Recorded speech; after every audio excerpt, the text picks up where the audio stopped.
فرمایا کہ جو بندہ 2 تسبیح روزانہ سورۃ قل ھو اللہ کی پڑھے گا، سب سے پہلا فائدہ ہے اللہ پاک 300 دروازے غضب کے اس سے بند کر دیں گے، قہر کے، دشمنی کے، انتقام کے، شر کے، دشمن کے۔ اللہ 300 دروازے اس سے بند کریں گے اس دن جس دن 200 دفعہ سورۃ اخلاص پڑھے گا، قل ھو اللہ پڑھے گا۔ آپ چلتے پھرتے پڑھ لیں، حتیٰ کہ وضو نہیں ہے زبان پاک کے پڑھ سکتے ہیں۔ اس کے 9 فائدے بتا رہا ہوں، غور سے سنیے گا۔ 2 تسبیح سورۃ قل ھو اللہ کی۔ دوسرا فائدہ فرمایا کہ جو بندہ 2 تسبیح روزانہ قل ھو اللہ کی پڑھتا ہے، اللہ 300 رحمت کے دروازے اس پہ کھول دیتے ہیں۔ تیسرا فائدہ غور سے سننا، 300 رزق کے دروازے کھول کے اللہ اسے غیب سے رزق عطا فرمائے، 300 رزق کے دروازے کھولے۔ چوتھا فائدہ ذرا غور سے سننا، اللہ بغیر محنت کے علم عطا فرمائے گا، اور اپنے علم میں سے بغیر محنت کے لدنی علم، وحبی علم، وحبی غیبی علم، لدنی وحبی علم، کس کے؟ بغیر محنت کے اللہ علم عطا فرمائے گا اپنے علم میں سے، اور اللہ حلم عطا فرمائے گا اپنی حلم میں سے، اصل سمجھ اللہ سمجھ عطا فرمائے گا اپنی سمجھ میں سے۔ اور 5واں فائدہ 66 قرآن پاک ختم کرنے کا ثواب ملے گا۔ 66 جو 2 تسبیح سورۃ قل ھو اللہ پڑھے گا، 66 قرآن پاک ختم کرنے کا ثواب ملے گا اسے۔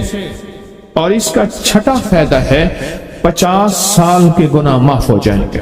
اور اس کا 7واں فائدہ، اللہ جنت میں 20 محل عطا فرمائیں گے، 20 بنگلے، 20 محل، اور ہر محل میں یاقوت، مرجان، زمرد کی، اور ہر بنگلے کے محل کے 70,000 دروازے ہوں گے، اور اس میں 70,000 نعمتیں ہوں گے، اور اس میں 70,000 دسترخوان ہوں گے، اور یہ اس شخص کے لیے ہوگا جو صرف 2 تسبیح سورۃ قل ھو اللہ پڑھے۔ اور 8واں فائدہ جو 2 تسبیح سورۃ قل ھو اللہ پڑھے گا، سورۃ اخلاص پڑھے گا، 8واں فائدہ ہے 2000 رکعت نفل پڑھنے کا ثواب ملے گا۔ اور آخری 9واں فائدہ، آخری فائدے میں تو میں نے مزہ آ گیا، آخری فائدہ کمال فائدہ۔ لحد میں جو مشکل کشا آ گیا، لحد میں جو مشکل، مجھے مرنے کا بھی مزہ آ گیا۔ سرانے جو بیٹھے تھے میری سرکار، نکیرین کو بھی حیا آ گئے۔ سرہانے جو بیٹھے تھے میری سرکار، نکیرین کو بھی حیا آ گیا۔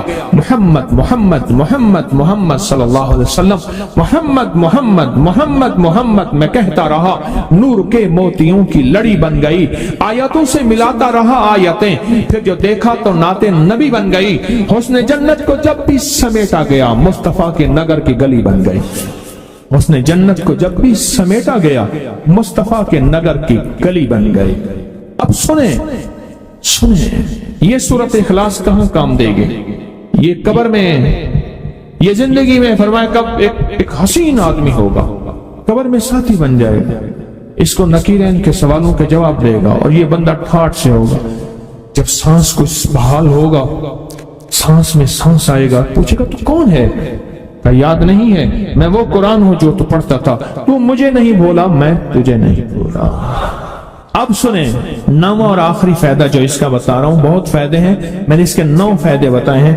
میں جب مرے گا اس کے جنازے میں 1,10,000 فرشتے شامل ہوں گے، کہ جو شخص یہ چاہتا ہے اللہ میری نسلوں کے لیے رزق کے دروازے کھلے رکھ، رزق روحانی اور رزق جسمانی، اللہ میری نسلوں کے لیے دنیا کی مہنگائیاں، حالات، کرائسس، ناکامیاں، اور پتہ نہیں آگے مہنگائیوں کی صورتحال کیا ہوگی، لیکن اللہ مجھ سے اور میری نسلوں سے رزق نہ چھین، تو فرمایا اس شخص کو کہے کہ سورۃ فاتحہ پڑھ، اور سورۃ فاتحہ کو ایک بار پڑھ، اور جب پہنچ ایاک نعبد و ایاک نستعین، اس کو 40 منٹ ایسے وجدان، ایسے درد، ایسی کیفیت کہ کوئی دنیا کا کوئی فرد مجھے یاد نہ رہے سوائے اس کی ذات کریمی کے، اور اس کو دہرا دہرا دہرا دہرا، اس کو دہرا، اور کہا کہ میں نے وہ پڑھنا شروع کر دیا، نے پڑھنا شروع کر دی۔ شیخ حامد کوفی کہتے ہیں کہ کوفہ میں ہمارے ہاں ایک رئیس تھا اور لوگ اس کے در سے کھاتے تھے اور لوگ اس کے در سے بہت لیتے تھے اور بہت سخاوت چلتی تھی، اور سنا تھا کہ اس کے والد بھی ایسے رئیس تھے اور سنا تھا اس کے دادا بھی ایسے رئیس تھے، اور یہ بات سنی تھی کہ اس کے دادا نے کوئی عمل کیا تھا، اور ایسا نہیں، دادا کے بڑوں نے کوئی ایسا عمل کیا تھا جس میں اللہ سے نسلوں کے لیے رزق اور رزق کے خزانے منوائے تھے۔ کتنے لوگ ایسے ہیں، مال دولت چیزیں ایسے حالات اور گردش میں آئے کہ ناموری سے گمنامی میں چلے گئے۔ مجھے یاد ہے کہ میں ٹاؤن شپ میں ایک بندے سے ملا، یہ بات ہے آج سے کوئی 27-28 سال پہلے کم و بیش، ایسے چھوٹا سا کمرہ تھا اور مختصر سی 1-2-3 کرسیاں، ایک ٹوٹی سی میز، اور کہا کہ میں لاہور میں میرا سکہ چلتا تھا، میرا نام یہ ہے، نام مناسب نہیں، رازداری زندگی کا پہلا حصہ ہے، اور میرا نام یہ ہے، اور میرا اپنا ذاتی جہاز تھا اور یہ مال تھا اور یہ چیز تھا، اور آج میرا حال یہ ہے کہ اگر میں دوائی لوں گا تو یہ بندہ پیسے دے گا جو ساتھ کھڑا تھا، میرے پاس دوا کے پیسے نہیں ہیں۔ مجھے ایک ہمارے مخلص ہیں، وہ کہنے لگے کہ میرے والد جن کے پاس جاب کرتے تھے ان کا بہت بڑا کاروبار تھا، انہوں نے اس دور میں 14,000 کی گاڑی لی تھی نئی، اور پھر 16,000 کی گاڑی لی، نئی گاڑی، کتنے کی؟ 16,000 کی گاڑی لی، 100 کا نوٹ بانٹتے تھے، صبح سے شام تک، شام سے صبح تک لوگ لین لگا کے لیتے تھے، اور جس دور میں 250 روپے کے 5 مرلے جگہ ملتی تھی، 250 فٹ جگہ ملتی تھی، نہ 125 فٹ، 125 جگہ ملتی، 5 مرلے 250 روپے کی، اور وہ بیچتے تھے۔ اور پھر ایک وقت ایسا آیا ہر چیز ختم ہو گئی۔ میرے پاس ایک ڈرائیور تھا، وہ کہنے لگا کہ میرے مالک ہیں جن کے پاس پہلے میں کام کرتا تھا، ان کے حالات آ گئے تو میں نے آپ کے پاس آپ کی ڈرائیوری کی، اگر رمضان میں کوئی بچا ہوا لنگر ہو تو انہیں بلا لوں، آپ دے دیں گے؟ تو ہم رمضان میں مجمع آتا تو کوشش کی جاتی ہے کہ ان کو کھانا تازہ کھلایا جائے، تو میں نے کہا ٹھیک ہے، کہا کہ کچھ پیسے بھی ہو جائیں۔ کون ہے؟ کہا کہ فلاں لاہور کا، نہیں جانتے آپ؟ ہاں جانتا ہوں، اتنی بڑی سوسائٹی ہے بڑی مالداروں کی۔ کہا یہ 28 مربع جگہ انہی کی تھی، اور آج سے 40 سال پہلے انہوں نے یہ جگہ بیچی تھی، اور اتنے کروڑوں میں اتنے میں بیچی تھی، اب وہ ایک چھوٹے سے مکان میں رہتے ہیں، سب کچھ ختم ہو گیا ہے، سب کچھ ختم ہو گیا ہے، اور ان کے گھر کھانا نہیں ہوتا، اور آپ اگر کھانا دیں گے تو ان کے گھر میں 2-3 وقت اچھا گزر جائے گا۔ میں اپنی نسلوں کے لیے تمنگری منوا لے، اپنی نسلوں کے لیے رزق منوا لے، اپنی نسلوں کے لیے وسعت منوا لے۔ تو کہے کہ مال بہت ہے اور نسلوں کے کام آئے گا، مال رکھنا جائز ہے، حلال جائز ہے، لیکن یہ شرط نہیں ہے کہ وہ رہے گا یا نہیں رہے گا۔ یہ میری ساتھ چوک ہے، یہاں کرتبہ چوک، یہاں 2 پلازے مجھے ایک بندے نے بتائے، اب اس کے نہیں ہیں، کہا یہ اور یہ اس بندے کا ہے، فلاں نام کے بندے کا، اور اس کا آج کچھ نہیں رہا۔ اب وہ جس کسائی سے گلبرگ میں ہے، یہاں لاہور میں، جس سے بہت منو گوشت آتا تھا اور بڑے بڑے رئیس دعوتیں پکتی تھی، چپ کر کے جاتا ہے اور وہ کچھ پیسے اس کی مٹھی میں ڈال دیتے ہیں اور وہ اس سے زندگی کا گزر بسر ہوتا ہے۔ میں یہاں لاہور میں فیروز پور روڈ پہ ایک جگہ گیا تو انہوں نے وہ جگہ پہ کھڑے ہو کے دکھایا، وہ سامنے جو بنگلہ ہے، میں نے کہا وہ تو محل ہے، کہہ رہے یہ اس بندے کا ہے، اب ایک کمرہ اس کو ہم نے دیا ہوا ہے، اور وہ بنگلہ وہ محل وہاں وہ کھڑکی اس طرف کی بند رکھتا ہے کہ میری نظر اس پہ نہ پڑے، وہ سب کچھ اس سے چھن گیا ہے۔ سنیں، یاد رکھیں، جو اللہ کے خزانوں سے ملتا ہے وہ تیری جیب سے جا نہیں سکتا، وہ دنیا کی جیبوں اور مالوں سے جو ملتا ہے وہ تیری جیب میں رہ نہیں سکتا۔ یہ جو عمل ہے نا نسلوں کے لیے رزق منوانا، برکت منوانا، نسلوں کے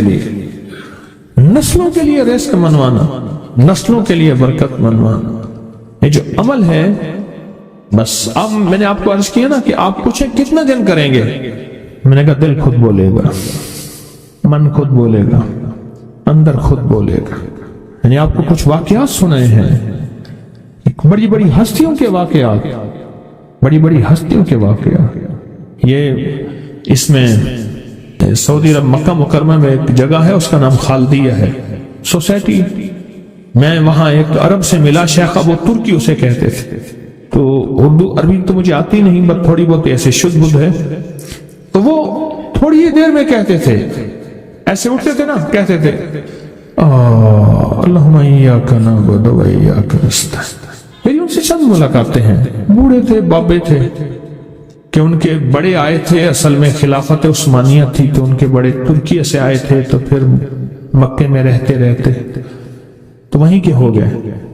ان کا جو خادم تھا وہ اردو بولنے والا تھا اور انڈیا کا تھا، اس سے میرا تعلق تھا. تو میں نے اس سے پوچھا، میں نے کہا تیرا جو ہے یہ بابا یہ کیوں پڑھتا ہے؟ یہ پتہ نہیں، میں سے پوچھ کیوں پڑھتا ہے؟ اس نے کہا جلالی بابا ہے تو کہے گا مجھ سے. میں نے کہا میرا کہے. اچھا وہ میرے اشارے دیکھ رہا تھا، تو اس نے عربی سے پوچھا کیا کہتا ہے؟ اس نے ڈرتے ڈرتے کہا کہ جی آپ یہ کیوں پڑھتے ہیں؟ تو بڑا خوش ہو گیا، کہنے لگا پہلا بندہ ہے جس نے مجھ سے پوچھا، آج تک کسی نے پوچھا نہیں، پہلا بندہ ہے جس نے مجھے یہ پوچھا ہے. کہا جب ہم چھوٹے تھے ہمارے پاس بہت غربت تھی اور تنگدستی تھی، تو میرے والد ہمیں بٹھا لیتے تھے اور ہم سورۃ فاتحہ پڑھتے تھے، اور جب پہنچتے تھے نا ایاک نعبد و ایاک نستعین پر، تو پھر اس کو میرے والد کہتے تھے دہراؤ، بہت زیادہ پڑھو، بہت زیادہ پڑھو، بہت زیادہ پڑھو، بہت زیادہ پڑھو. کام پڑھتے تھے، بہت زیادہ پڑھتے تھے، بہت زیادہ پڑھتے تھے. اور کہا میرے والد پھر دعا کرتے تھے اور ہم آمین کہتے تھے، اور میرے والد کہتے تھے چلو مبارک ہو، ہمیں جو ہے اللہ پاک وہ فلاں چیزیں، وہ حلاوے، وہ چیزیں کھلائیں گے. کہہ رہے ابے کو دیکھتے تھے، ابا جی ہمارے پاس تو پیٹ بھر کے روٹی نہیں ہے، آپ کہتے ہیں اللہ وہ کھلائے گا، وہ کھلائے گا. اور ابا ایسے خوش ہو جاتا تھا. کیوں؟ ابے کو یقین تھا کہ سورۃ فاتحہ اس کریم نے قبول کر لی اور میرا کام ہو گیا. وَمَن يَتَوَكَّلْ عَلَى اللَّهِ. ہاں میرے بندے، میری ذات پہ بھروسہ کر کے دیکھ، میرے قریب آ کے دیکھ، مجھ سے دوستی لگا کے دیکھ تو صحیح، پھر میں کر کے دکھاؤں گا.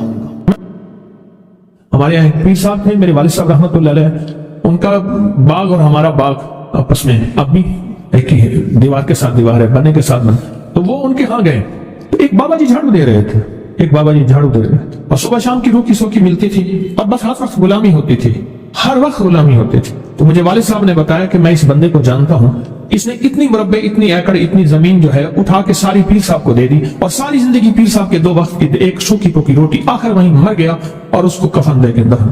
اسے پیر صاحب نے مجبور نہیں کیا، پیر صاحب نے مجبور نہیں کیا. دعاؤں کی طاقت ہے، دعائیں نسلوں کو کھلائیں گی، پلائیں گی. اور ایک تجربے کی بات بتاؤں، بڑوں کی بات ہے، بڑوں کی بات، دعاؤں کی برکت سے اللہ حلال طیب طاہر کھلائے گا. میرے پاس ایک صاحب ہے، کہنے لگے کاروبار کو زوال ہو رہا ہے، کولنگی میں، کراچی میں فیکٹریاں، ملیں اچھی خاصی ہیں وہ ایریا. تو کہا کاروبار کو زوال ہو رہا ہے، اور کاروبار زوال پہ چلا گیا ہے، کمپنیاں 2-4 بند ہو گئی ہیں، زوال ہو رہا. میں نے اللہ کا نام دیا، پھر ملے، کہا کچھ نہیں ہے. اچھا، میں نے کہا یہ پڑھیں آپ، اللہ پاک دکھائے گا. مجھے انہوں نے خود بتایا. میں ایسے کوئی سمندر ہے اس سے کنارے کھڑا ہوں، کہنے لگے کراچی کا سمندر نہیں، کہاں ہے؟ تو میری طرف پانی آتا ہے اور وہ گندا پانی ہے، بالکل میلا گندا. تو میں سوچتا ہوں سمندر کا پانی تو بالکل شفاف ہوتا ہے، یہ گندا پانی کیسے ہے؟ اور وہ گندا پانی پہلے میرے ٹخنوں تک آتا ہے، پھر گھٹنوں تک آتا ہے، پھر رانوں تک آتا ہے. اور کہا کہ مجھے دور سے ایک لہر آتی نظر آ رہی ہے کہ شاید میں اس میں ڈوب جاؤں. آواز آتی ہے چلا جا، تیرے رزق میں کوئی مشکوک رزق داخل ہوا ہے، ہم تجھے پاک کرنا چاہتے ہیں، اور یہ سارا مشکوک رزق ہے، اور تیرے مال کو ہم نے اس لیے کم کر دیا. گھبرا نہیں، استقامت سے ہمارا نام لیتے رہنا، بہت جلد تجھے ہم پاک کر کے پھر پاک مال دیں گے. پاک کر کے، کیا عجیب بات ہے، پاک کر کے پھر پاک طیب طاہر مال دیں گے، گھبرا نہیں، ہمارا نام لیتے رہنا، تو ہو کسی بھی حال میں، تو ہو کسی بھی حال میں، تو ہو کسی بھی حال میں مولا سے لو لگائے جا، قدرت ذل جلال میں کیا نہیں گڑ گڑائے جا، چین سے بیٹھے گا اگر کام کے کیا رہیں گے پر، گونا نکل سکے گا مگر پنجرے میں پھڑپھڑائے جا، بند ہے پنجرے میں نکل نہیں سکتا پر پھڑپھڑا تو صحیح، پھڑپھڑا تو صحیح، محنت تو کر، والذین جاہدوا فینا لنہدینہم سبلنا، ہماری راہوں میں محنت کر، ہمارے لیے اللہ کی طرف قدم اٹھا، ففروا الی اللہ، پھڑپھڑا تو صحیح۔ بہت خوش قسمت ہے جس کو اللہ نے اپنی ذات کا تعلق عطا کر دیا، بہت خوش قسمت ہے جس کو اللہ نے اپنے ساتھ باتیں کرنے کا راز و نیاز کا کوئی جذبہ دے دیا، جس کی زبان سارا دن ذکر میں، تسبیح میں، سجدوں میں، اپنی دنیا کے کاروبار بھی ہے لیکن دل اٹکا رہتا ہے کہ اب نماز کا وقت ہے، آج میرا ذکر نہیں ہوا، آج میں نے قرآن کی زیارت نہیں کی، ایک صفحہ، دو صفحے، ایک پارہ، دو پارے، خوش قسمت انسان ہے آپ بہت نصیبوں والے ہیں، آپ بہت نصیبوں والے ہیں، یقین جانیں۔ دنیا کا خوش قسمت انسان وہ ہے، دنیا کا نصیب و بخت اور مقدر والا انسان وہ ہے دنیا کا جس کو اللہ پاک کہے تو ہو اور میرا نام ہو، بس وہ درود پاک کی شکل میں ہے۔ درود میں اللہ اور اس کے حبیب پہ سلام ہے، اللہم صلی اللہ یا صلی علی، اللہ کا نام پہلے آتا ہے، میرا درود ہے، کلمہ ہے، تسبیح ہے، وہ ذکر ہے، مسنون دعائیں ہیں، بس میرا نام ہو اور تم ہو۔ بعض اوقات اللہ دنیا تھوڑی کر دیتا ہے، رزق تھوڑا کر دیتا ہے، لوگ تانے دیتے ہیں، صدیق اکبر رضی اللہ تعالی عنہ کو تانے دیتے تھے کہ تیرے پیر نے تجھے یہ دیا ہے، نعوذ باللہ، تجھے فقیر کر دیا، تجھے غریب کر دیا، اور تمہیں ٹاٹ کے کپڑے اور سیہ کر دیا، تانے دیں گے بعض اوقات، بعض لوگ بہت تانے دیں گے۔ میں نے ایک دفعہ مجھ سے کہنے لگے کہ مجھے دنیا بہت تانے دیتی ہے، تو میں نے کہا میرے ساتھ سودا کر لے، اگر زیادہ تھک گیا ہے، اب تک جو تسبیح ذکر کا نور ملا ہے وہ مجھے دے دے، میں اللہ سے کہتا ہوں کہ اللہ اس کو مال دولت دے دے، یہ سب چھین لے۔ کہا نہیں، یہ سب کچھ تو اس کے پاس بھی ہے جس کو کلمہ نصیب نہیں ہوا، یہی تو میرے پاس ہے، اگر یہ مجھ سے چھن گیا تو باقی میرے پاس بچے اور رہے گا کیا، بچے اور رہے گا کیا، بچے اور رہے گا کیا۔ اب سارا دن بیٹھ کے اپنے بارے میں سوچا کریں کہ اللہ تو نے مجھے کن راہوں پہ لگا دیا، کن راستوں پہ لگا دیا۔ پیر خانے سارے اچھے ہیں، ہمارے دل میں سب کا احترام ہو، لیکن اللہ تو نے مجھے کون سے پیر خانے پہ لگا دیا جو مرشد اللہ سے مانگنا سکھاتا ہے، کہتا ہے اگر میں مر بھی جاؤں، اس دنیا سے رخصت ہو جاؤں، موت آخر ہے تو پریشان نہ ہونا۔ کہا کہ وہ ایک راہیں دے کر گیا ہے، انہی راہوں پہ چلنا ہے۔ ایک وقت تھا پیر صاحب تھے، تعویذ دیتے تھے، تھپکی دیتے تھے، دعا کر دیتے تھے، اللہ میرے کام بنا دیتا تھا۔ پیر گیا، دعا بھی گئی، تھپکی بھی گئی، تعویذ بھی گیا، نہیں پیر جائے پر پیر کا رب تو ہے نا، فَأَيْنَ اللَّهُ، اللہ کہاں جائے گا، پیر کا رب تو ہے، اور اصل وہی ہے، کل من علیہا، ساری چیزوں کو فنا ہے، اسی کی ذات کو بقا ہے۔ آپ کتنے خوش قسمت ہیں، اللہ نے مجھے اپنا نام نصیب کر دیا، اللہ نے مجھے اپنا نام نصیب کر۔ ایک صاحب میرے پاس آئے، کہنے لگے مجھ سے ذکر نہیں ہوتا، تسبیح نہیں ہوتی، کچھ نہیں ہوتا، میں ذکر کرنے لگتا ہوں گالیاں آ جاتی ہیں، میں ذکر کرنے لگتا ہوں میرے منہ پہ گالیاں آ جاتی ہیں۔ کہا کہ میں دیتا نہیں ہوں، پر منہ پہ زبان پہ گالی جاری ہو جاتی ہے۔ آپ لفظ پہ غور کیجیے، گالی جاری ہو جاتی ہے، میں دیتا نہیں ہوں، زبان پہ گالی جاری ہو جاتی ہے۔ ممکن ہے کہ میری زبان پہ ذکر ہو۔ میں نے اس سے پوچھا کہ کیا کرتے تھے، اس کا کوئی پیشہ ہے، مناسب نہیں۔ والد کیا کرتا تھا، اس کا بھی پیشہ تھا، اس پیشے کا اثر، اس رزق کا اثر، اللہ نے اپنا نام چھین دیا۔ دولت ہے، سب کچھ ہے، مال ہے، دنیا میں ظاہری عزت ہے، اور اللہ نے اپنا نام، اپنے نام کی لذت، اپنے نام کی حلاوت چھین، اپنے نام کی حلاوت چھین۔ اسے کہا صرف اور صرف درود پاک پڑھ، بس صرف درود پاک۔ پھر نہیں پڑھ سکتا، میں نے کہا پڑھے گا انشاءاللہ۔ میں نے اسے عرض کیا کہ میرے سامنے 11 دفعہ بیٹھ کے درود پاک پڑھ، جو درود تجھے آتا ہے 11 دفعہ بیٹھ کے پڑھ، درود پاک پڑھ۔ اور 11 دفعہ پڑھا، اس کی زبان پہ نہیں آ رہا تھا، آتا تھا پر زبان پہ نہیں آ رہا تھا، اسے پڑھا، اور اللہ کے نام کی برکت ہے۔ کیوں میں نے درود کیوں بتایا کہ اللہ کے نام کی برکت ہے کہ درود پاک وہ واحد عمل ہے، فرمایا اگر ریاکاری، دکھاوے کی نیت سے بھی پڑھو، اللہ کہتے ہیں قبول ہے۔ دکھاوا، ریاکاری، لوگ مجھے نیک کہیں، لوگ واہ واہ کہیں، اللہ کے لیے نہیں کر رہا، حالانکہ یہ عبادت کبھی بھی اس کی بارگاہ میں قبول نہیں ہے، کبھی بھی قبول نہیں ہے جو اللہ کے لیے نہ کی جائے۔ اللہ کہتا ہے نہیں، مجھے اپنے حبیب پہ درود اتنا پسند ہے کہ درود پڑھو اور جس حال میں پڑھو، حالانکہ مومن ریاکار تو ہو ہی نہیں سکتا، جس حال میں پڑھو میں قبول کروں گا۔ میں نے کہا میرے دل میں اللہ نے یہ بات ڈالی اسی وقت، اور یہ دلیل کے ساتھ ڈالی، میں نے اس کو درود بتایا، اور اللہ کا نظام دیکھیں، اس کی شان کریمی دیکھیں۔